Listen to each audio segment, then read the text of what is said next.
Hello दोस्तों, नमस्कार। आज हम लोग डिस्कस करेंगे वेक्टर्स का मल्टीपल्स कैसे होता है। ठीक है, पिछले वीडियो में मैंने देखा था कि एडिशन ऑफ वेक्टर्स मैंने बताया था। ठीक है, और आज मैं आप लोग को बताऊंगा कि वेक्टर्स का मल्टीपल कैसे होता है। ठीक है, तो इसके दो तरीके होते हैं। मैं पहला हमको उसको बोलते हैं, पहला जो है मेरा वो है डॉट प्रोडक्ट। ठीक है, क्या है मेरा डॉट प्रोडक्ट।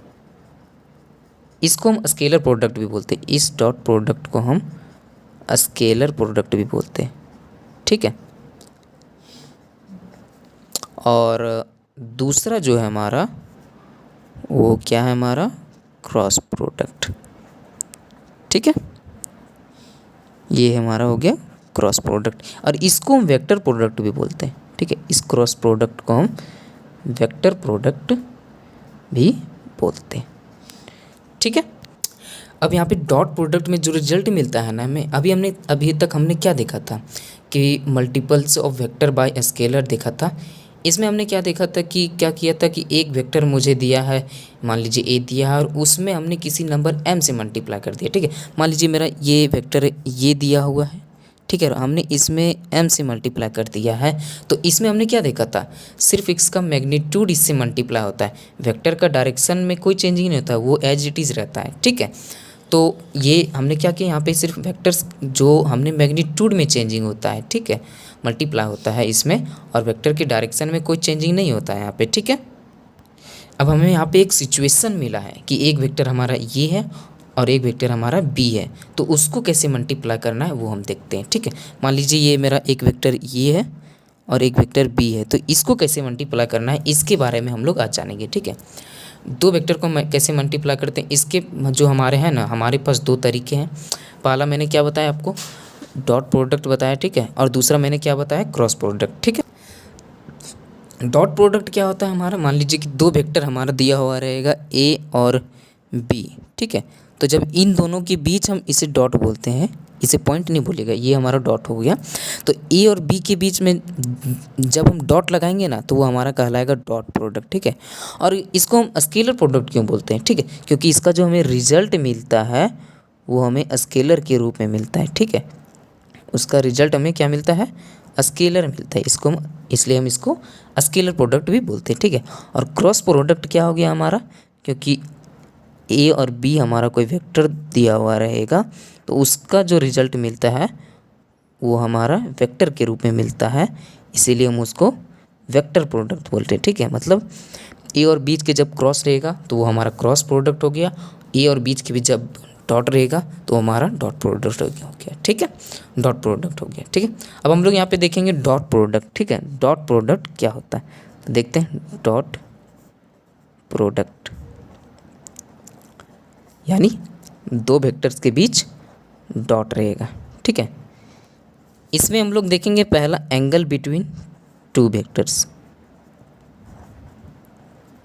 एंगल बिटवीन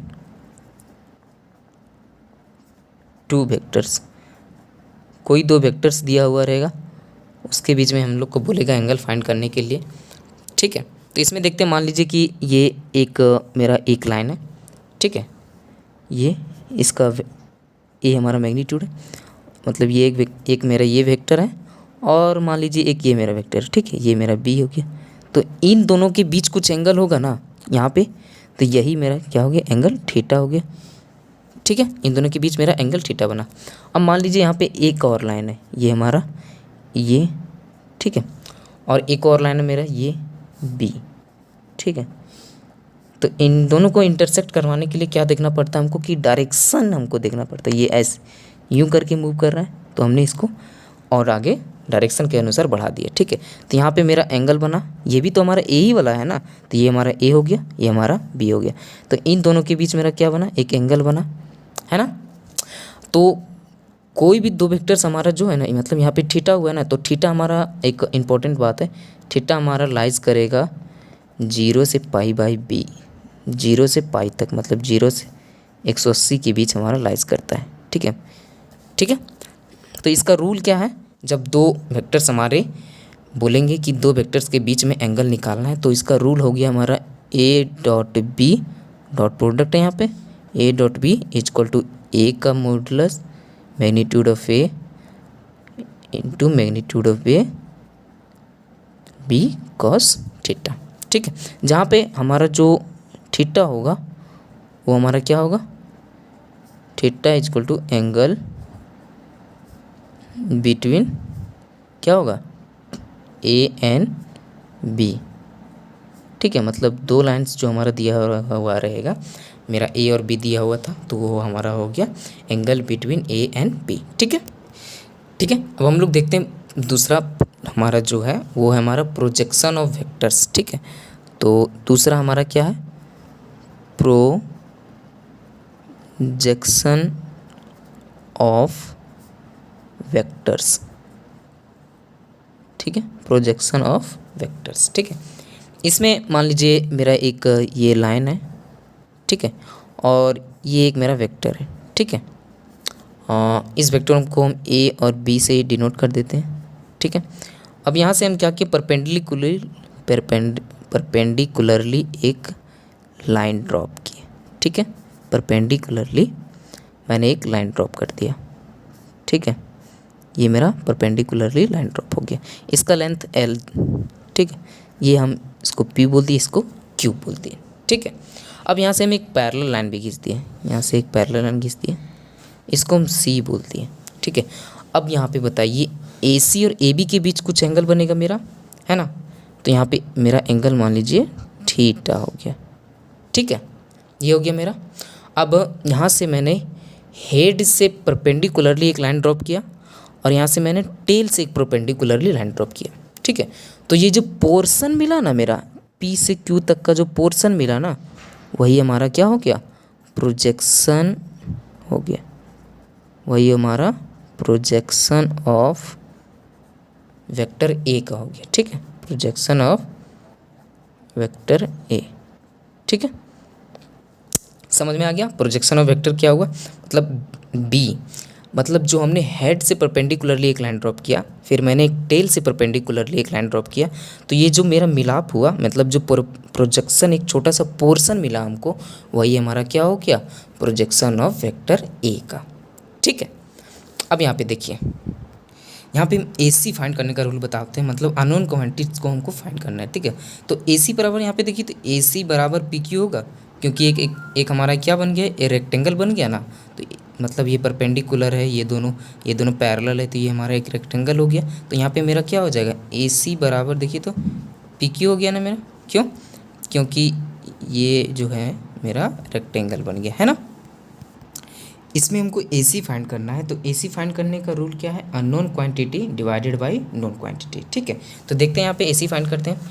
ए सी फाइंड करने का रूल मैंने क्या बताया, unknown quantity divided by known quantity. तो अननोन क्वांटिटी मेरा यहाँ पे क्या था, ये मेरा वेक्टर ये है, सॉरी। ठीक है, अननोन क्वांटिटी मेरा यहाँ पे ए सी है, अननोन क्वांटिटी ए बी है। ठीक है, तो मतलब यहाँ पे मेरा क्या होगा, ए सी मतलब unknown quantity divided by known quantity A B equal to cos theta. अब कोस थीटा क्यों, क्योंकि हम जानते हैं यहाँ पे ये जो मेरा है वो क्या हो गया, यहाँ पे ये मेरा बेस है। ठीक है, और ये मेरा हाइपोटेनियस है। ठीक है, तो मतलब base by hypotenuse equal to what, cos theta होता है ना, बेस बाई हाइपोटेनियस मेरा क्या होता है, कोस थीटा होता है। ठीक है, तो इसलिए मैंने यहाँ पे कोस थीटा लिया। ठीक है, अब यहाँ पे क्या हो जाएगा मेरा, ए सी बराबर क्या हो जाएगा, A B into cos theta होगा ना। ठीक है, A B into cos theta, यहाँ पे ए बी क्या है, वेक्टर ए का लेंथ है कि नहीं, वेक्टर ए का लेंथ मतलब modulus magnitude of vector A, मतलब हमने क्या बताया था, मान लीजिए यहाँ पे कोई डायग्राम में दिया हुआ है, यहाँ पे मान लीजिए ए दिया हुआ है, बी दिया हुआ है, यहाँ पे वेक्टर ए दिया हुआ है, यहाँ पे मान लीजिए एक और लाइन है, ये इधर मूव कर रहा है, यहाँ पे सॉरी, यहाँ पे डायरेक्शन मैंने दिखाना, सॉरी यहाँ पे मैंने डायरेक्शन दिखाना भूल गया, यहाँ पे भी डायरेक्शन दिखा सकते हैं आप। ठीक है, यहाँ पे मेरा क्या दिया हुआ है, और यहाँ पे पी की दिया है, यहाँ पे क्यू दिया हुआ है। ठीक है, तो यहाँ पे मेरा बी है ना, तो मतलब इसका जो लेंथ होगा वो मेरा एक मैग्नीट्यूड ए हो जाएगा, और इसका जो लेंथ होगा वो मेरा मैग्नीट्यूड बी हो जाएगा। उसी प्रकार से यहाँ पे, ठीक है, यहाँ पे मेरा क्या हो जाएगा, ए बी का जो हो जाएगा वो मैग्नीट्यूड ए हो जाएगा। ठीक है, लेंथ मतलब मैग्नीट्यूड ए हो जाएगा। तो यहाँ पे ए सी इक्वल टू क्या ले सकते हैं हम, मैग्नीट्यूड ए लिख सकते हैं इंटू कॉस थीटा। ठीक है। देयरफॉर क्या आ गया मेरा, projection of vector A on L. ठीक है, projection of vector A on L, L पे ना, इज मतलब बराबर उसके, इसके बराबर। इज क्या निकल गया मेरा, magnitude of A cos theta. ठीक है, समझ में आ गया आपको। तो ये तो मेरा एंगल बिटवीन टू वेक्टर्स और प्रोजेक्शन ऑफ ए। अब हम कुछ देखते हैं इंपॉर्टेंट प्रॉपर्टीज़, ठीक है, जो हमारा प्रूव करने में काम देता है। ठीक है, तो हम कुछ इंपॉर्टेंट प्रॉपर्टीज़ देखते हैं। इम्पॉर्टेंट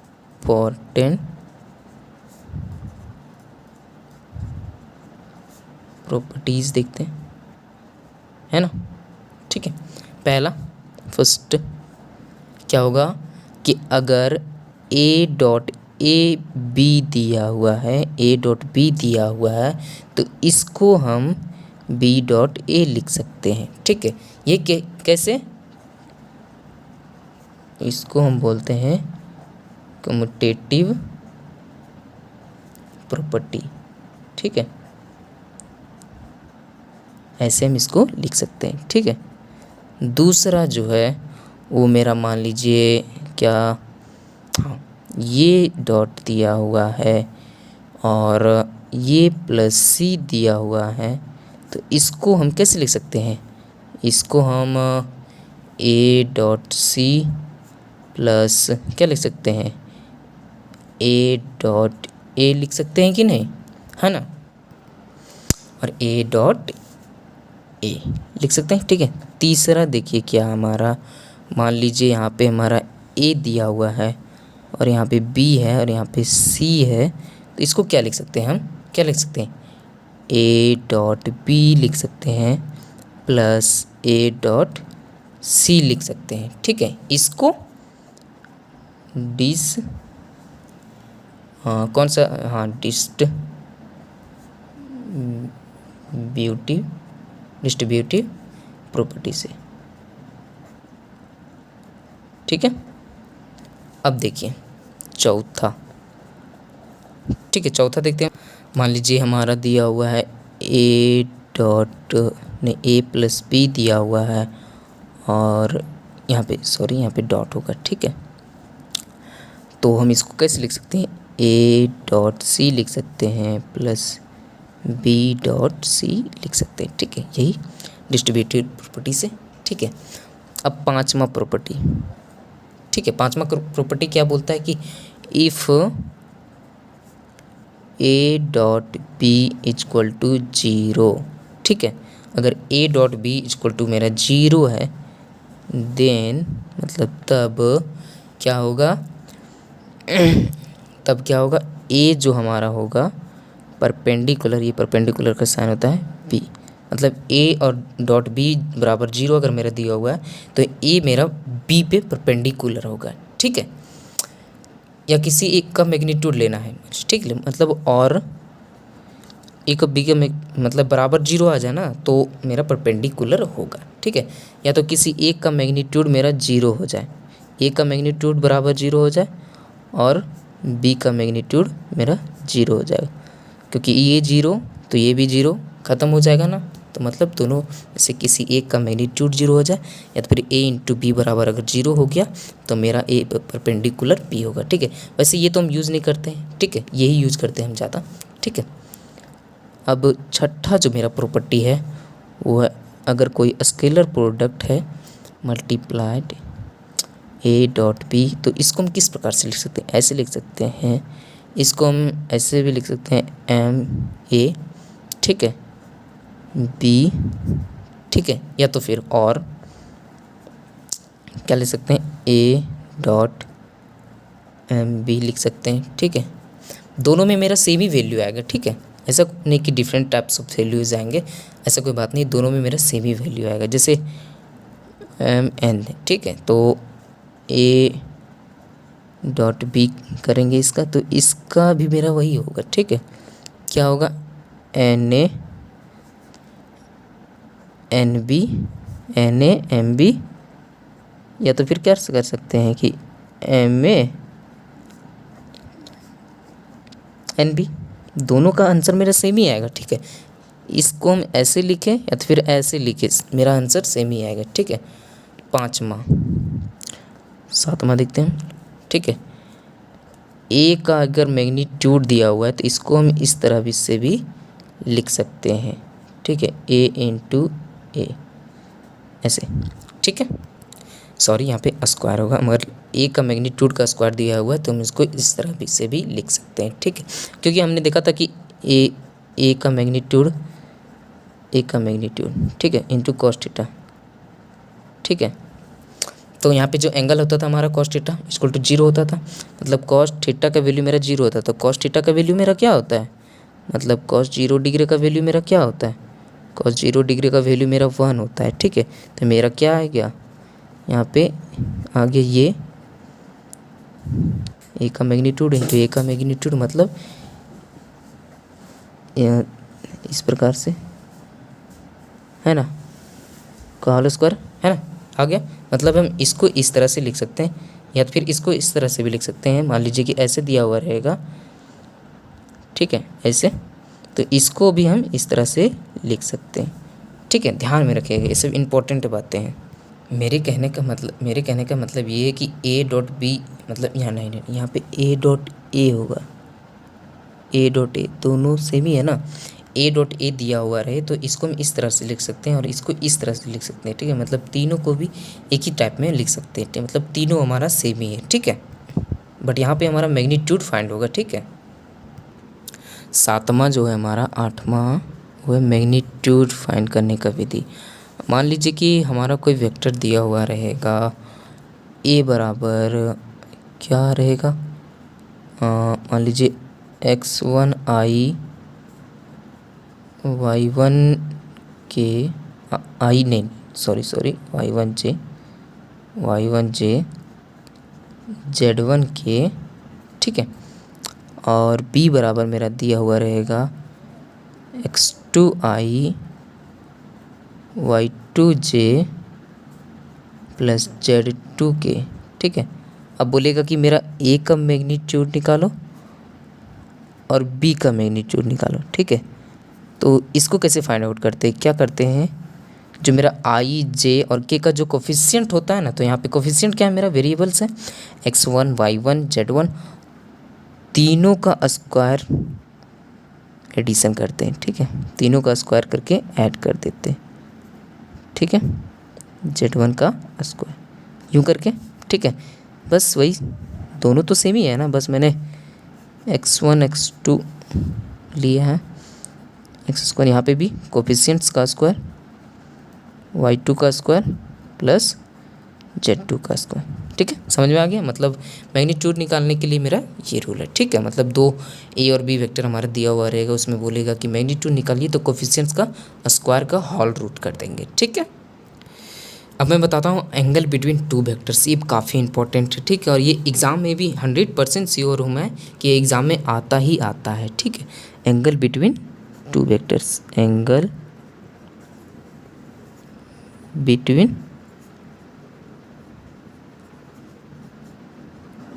टू वेक्टर्स, मतलब दो वेक्टर्स हमारा ए और बी दिया हुआ रहेगा, तो उसके बीच हम एंगल कैसे फाइंड करेंगे। ठीक है, सपोज ए और बी मेरा रहेगा, मेरा ए रहेगा दिया हुआ और बी रहेगा। ठीक है, उसके बीच में बोलेगा कि एंगल फाइंड कीजिए। तो हम जानते हैं, क्या जानते हैं, वी नो,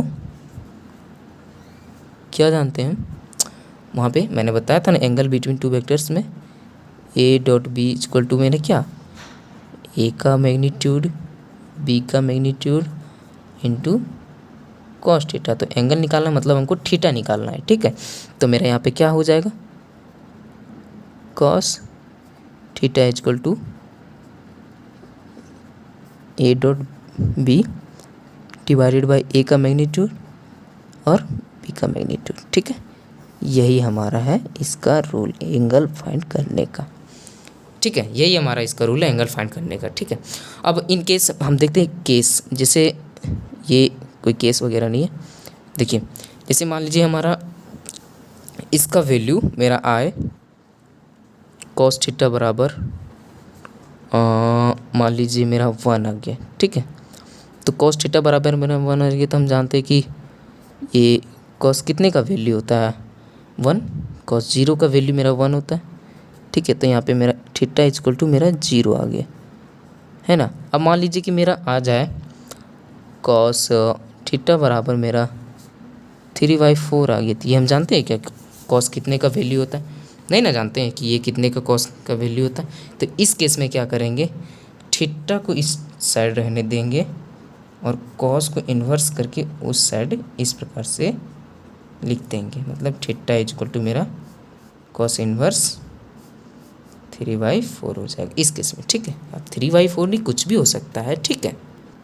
अब यहाँ पे हम कुछ देते हैं, कुछ आइडेंटिटीज़ जो हमको प्रूव करना है, ठीक है। जैसे ये हमारा दिया हुआ रहेगा क्वेश्चंस में कि हम प्रूव कीजिए a+b का होल मैग्नीट्यूड का स्क्वायर इक्वल टू इतना, ठीक है।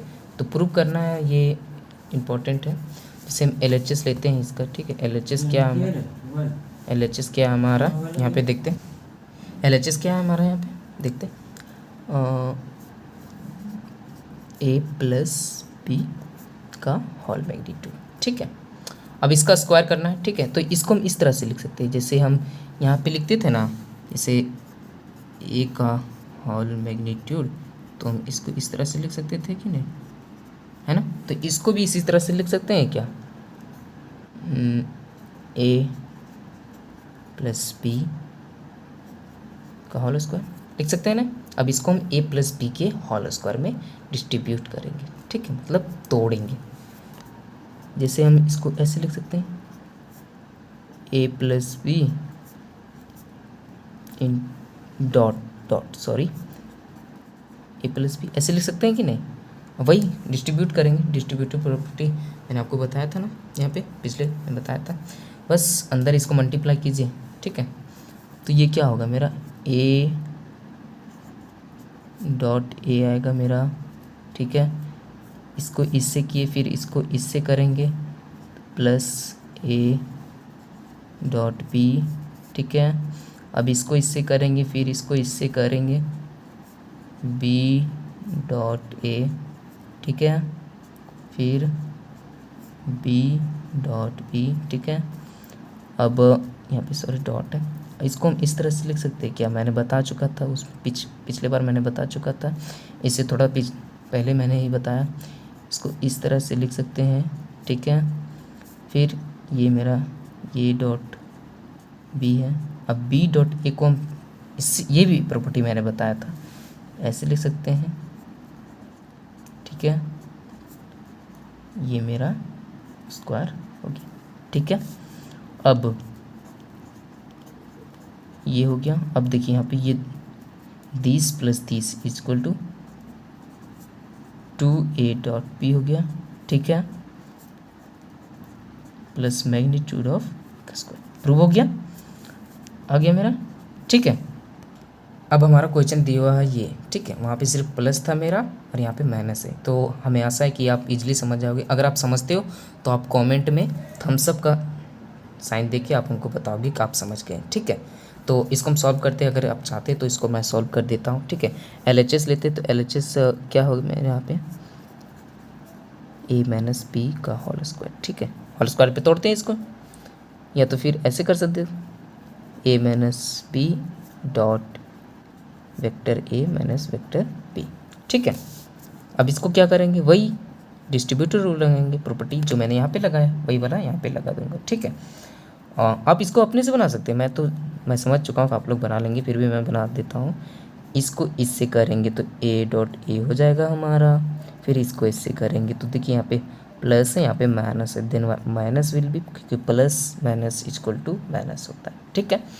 तो फिर a डॉट b, इसको इससे किए, फिर इसको इससे कर दिया, फिर इसको इससे करेंगे, इसको इससे, तो माइनस होगा मेरा b डॉट a, फिर माइनस माइनस क्या होता है, प्लस होता है, ठीक है।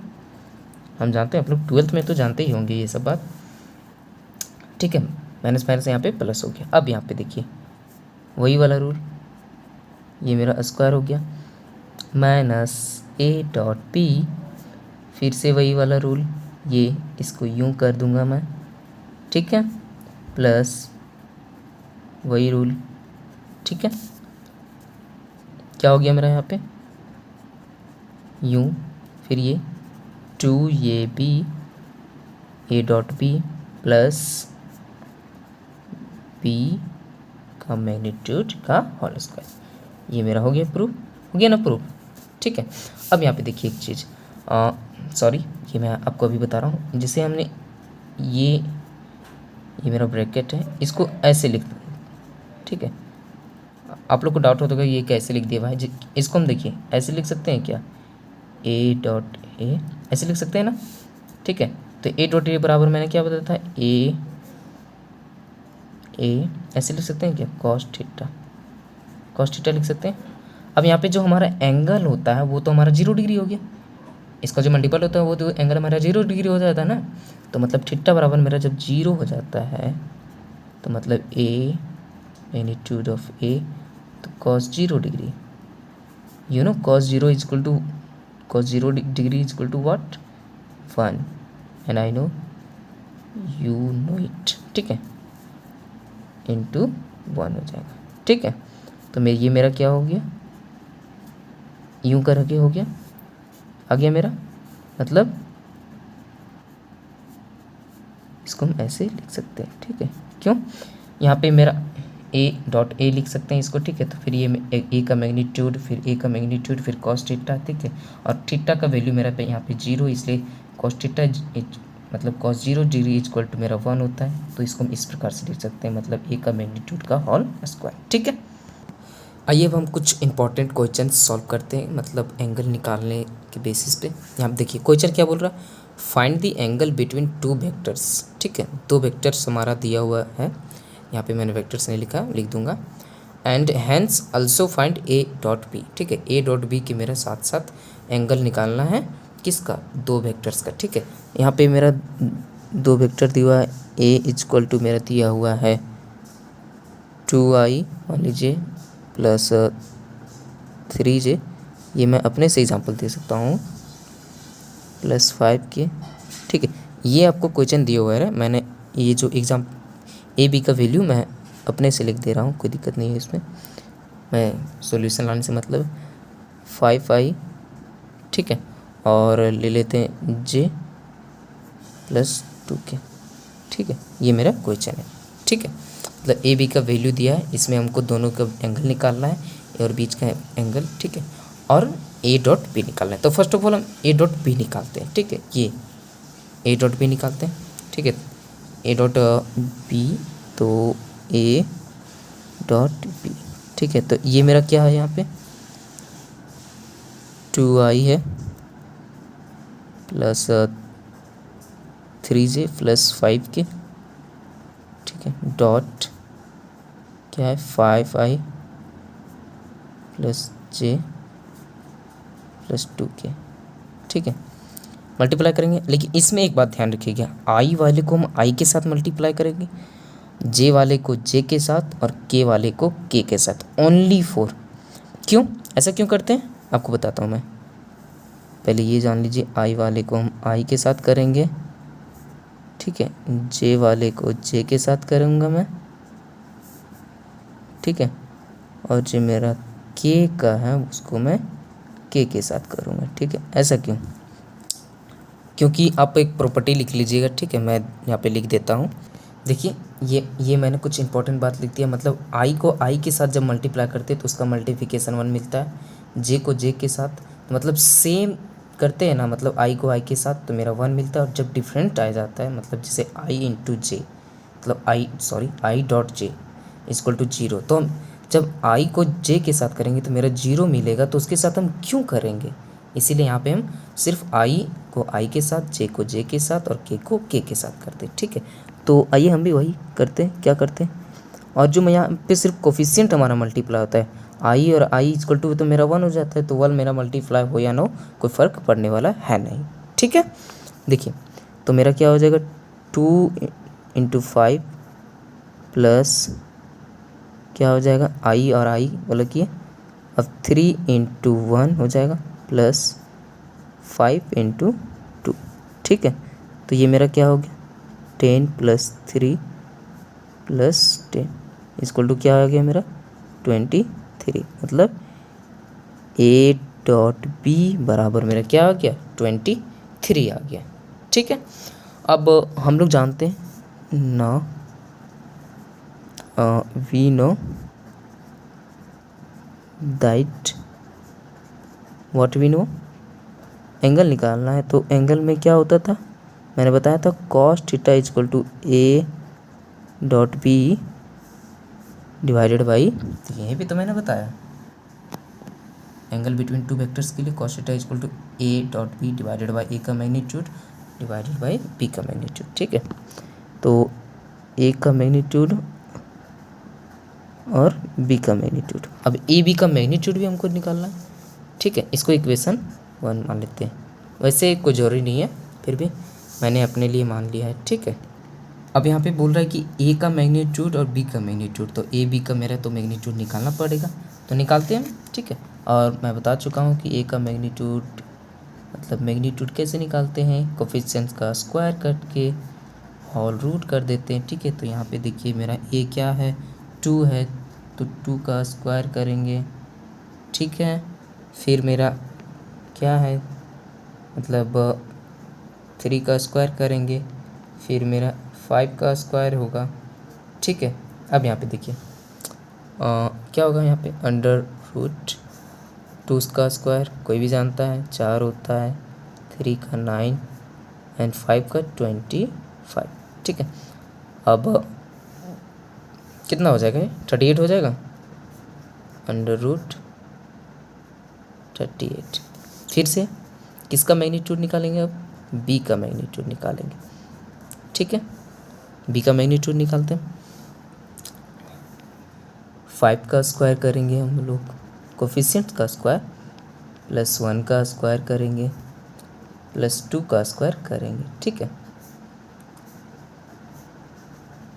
इक्वल टू क्या होगा मेरा 5 का स्क्वायर 25 प्लस 1 का स्क्वायर 1 एंड 4 का स्क्वायर 2 का स्क्वायर 4।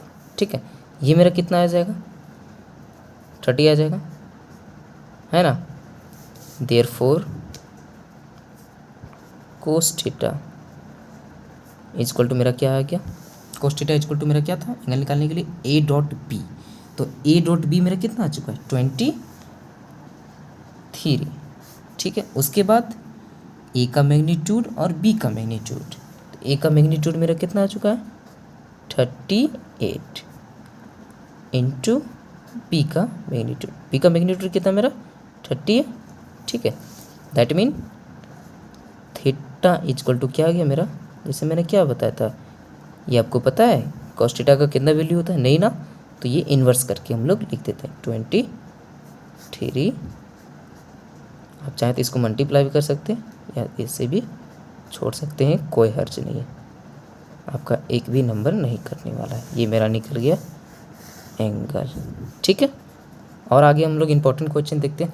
आप लोग को लगता होगा कि इतना लेट कर रहे हैं, इतना लंबा वीडियो, तो वैसा कुछ नहीं है, आपको मैं चाह रहा हूँ कि आप टोटली बेस्ट तरीका से समझे। ठीक है, इसीलिए मैं चाह रहा हूँ कि आप लोग को अच्छे से समझ में आए। अगर कोई दिक्कत है आप कमेंट बॉक्स में मुझे बता सकते हैं कि ये मुझे दिक्कत हुआ, तो मैं चाहूँगा कि अगला वीडियो में मैं आपके जो प्रॉब्लम होगा उसको मैं सॉल्व करते जाऊँ। ठीक है, और आगे क्वेश्चन देखते हैं। इस पे बेस्ड मैंने बहुत सारे क्वेश्चन बना के रखे हैं, मैं बताऊंगा आपको, सारे क्वेश्चंस बताऊंगा। ठीक है, और सब क्वेश्चन इंपॉर्टेंट है, मतलब हर एक टाइप का। अगर इस क्वेश्चन से जो मैं बता रहा हूँ वो आपने देख लिया तो केसी सिन्हा, NCERT, RS अग्रवाल, जो भी बुक से आप पढ़ रहे हैं आप सारा सॉल्यूशन कर सकते हैं। ठीक है, तो आइए देखते हैं।